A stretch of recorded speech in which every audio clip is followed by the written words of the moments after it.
मेरा नाम डॉक्टर याह्या है और मैं न्यूरो फिजिशियन हूँ खारादर जनरल हॉस्पिटल में। जैसा कि आपको पता है कि मिर्गी, सर दर्द, फालिज की तकलीफ़, कमर का दर्द और गर्दन तोड़ बुखार हो गया या मुख्तलिफ़ किस्म के वायरस के जो बुखार हैं जो दिमाग को अफेक्ट करते हैं, ये सारे न्यूरोलॉजी या असाबी तकलीफ़ में शुमार होते हैं। पाकिस्तान जो कि एक गरीब मुल्क है और गरीब ममालिक में जो मिर्गी की तकलीफ़ है वो ज़्यादा पाई जाती है एज़ कम्पेयर टू जो डेवलप्ड ममालिक हैं। यहाँ हमारे पास पाकिस्तान में इस वक्त पॉपुलेशन है 25 करोड़। अगर आप 1% लगा लें तो उस हिसाब से पाकिस्तान में 24 से 30 लाख के करीब मिर्गी के मरीज़ हैं। मिर्गी के मुख्तलिफ़ इक़साम होते हैं, जैसे पूरी बॉडी में झटका आ जाए, किसी एक साइड में झटका आ जाए, या रिफ्लेक्स एपिलेप्सी होती है जिसमें कोई झटके नहीं आते मगर आप डिस्कनेक्ट हो जाते हैं, लाताल्लुक़ हो जाते हैं अपने एनवायरनमेंट से।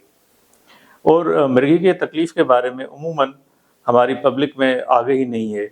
वो समझते हैं कि शायद किसी को साए का असर हुआ है या जिन भूत का असर हुआ है, मगर ये मिर्गी की तकलीफ़ होती है जिसमें झटके आ जाएं, ज़बान ज़ख्मी हो जाए, पेशाब निकल जाए या बड़ा पेशाब निकल जाए या और किस्म के भी अलामात होते हैं, वो न्यूरो फिजिशियन ही डायग्नोस कर सकता है।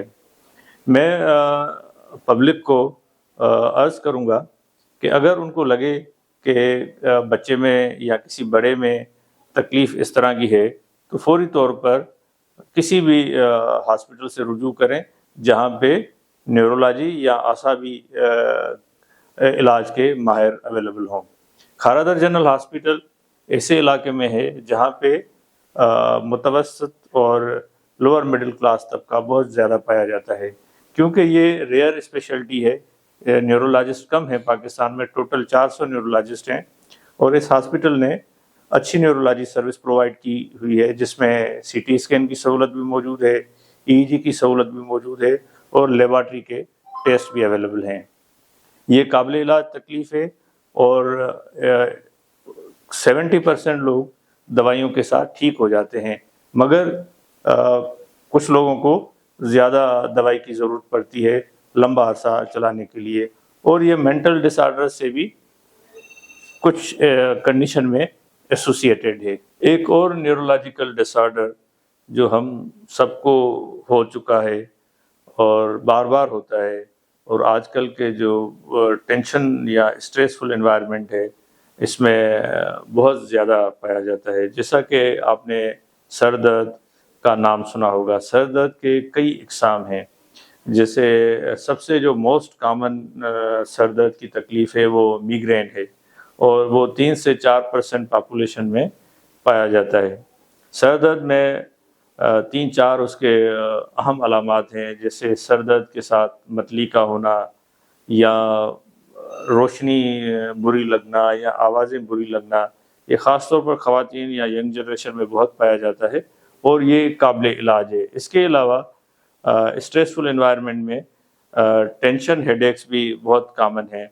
साइनस की वजह से भी सर का दर्द हो सकता है। इसके अलावा और भी सर दर्द की तकालीफ़ हैं, जैसे क्लस्टर हेडेक, ये भी बहुत कॉमन पाया गया है जो मर्द हजरात हैं उसमें, और इसमें ख़ास तौर पर क्लस्टर में वक्फे से सर का दर्द होता है जो 30 से 40 मिनट चल सकता है और दिन में काफ़ी दफ़ा हो सकता है। शदीद तकलीफ़ होती है, आँख से पानी आना, मतली होना और स्टेबिंग, ऐसे लगे कि किसी ने कोई छुरा घोंप दिया, इस तरह का दर्द हो सकता है। मैं और भी कहूँ कि सर दर्द जो है किसी ख़तरनाक बीमारी की अलामत भी हो सकती है, जैसे दिमागी शरेयान का फट जाना, सब एरेक्नॉइड हेमरहेज में हो सकता है। तो अगर किसी को इस तरह की तकलीफ़ है तो इसको हल्का ना लें और अपने किसी भी न्यूरोलॉजिस्ट से या खारादर जनरल हॉस्पिटल में न्यूरोलॉजी की सर्विस अवेल करें।